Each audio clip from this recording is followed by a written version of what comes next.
We're back with Mary Jo Clairmon-Hansen talking about all the planning you should do personally before a wedding.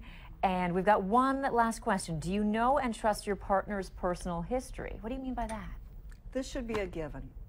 But unfortunately, some of us are gullible, and or if someone doesn't say something, we assume there's nothing in a person's past that might be troublesome to us later. And it's not true.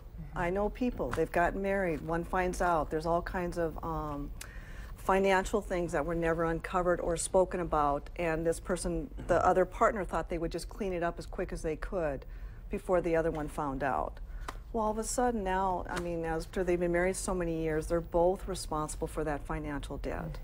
One person married a career person. It was his second marriage, and didn't know that his career retirement would be going to his first wife. Never revealed that.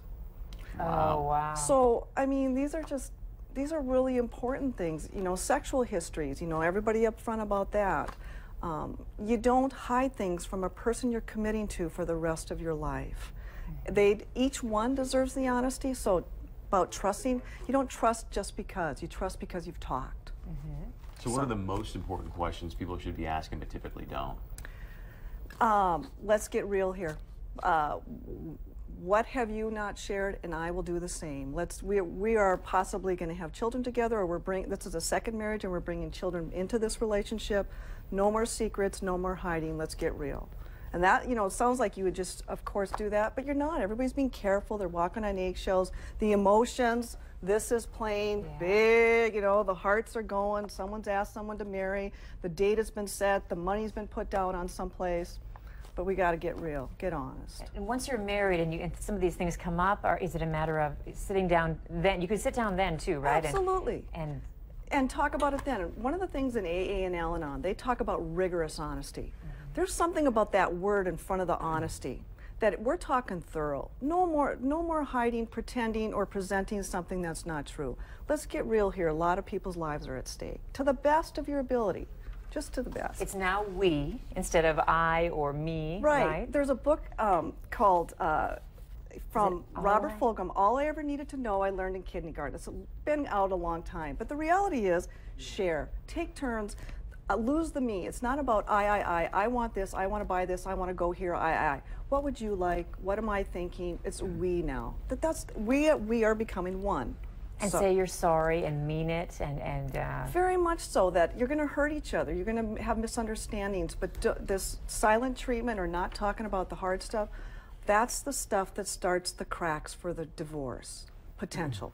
So deal with the hard things. It's okay that people are going to go through that. And I want to get your thoughts on the I versus we thing, because I think if you get married too young, you don't really have enough life experience. This is my opinion, to really, you know, understand, hey, I'm going to change. But then when you get older and you get married, you're kind of like stuck in your ways. I've been doing this way. That becomes more about I. So is there a balance there, or a right time, do you think, to get married? Not everyone matures differently, but just any expert advice? Interesting. I don't think it is about age. There's a maturity factor. There's a sense of, because if we say you need to wait until your late 20s, what about all the 19 and 18-year-olds from years back that are still married? And as I show the book here, these are stories of couples who have lasted 50 years in their marriages. There's things about who they were, the flexibility, being able to negotiate, not always having to be right, taking turns, that there's more to it than the age, that it's as much preparation as possible and maturity. Maturity to the best of our abilities, because I feel like I'm in my 50s and I'm still, realizing things better. Thank you so much. We appreciate your insight today, as always. You're very welcome. And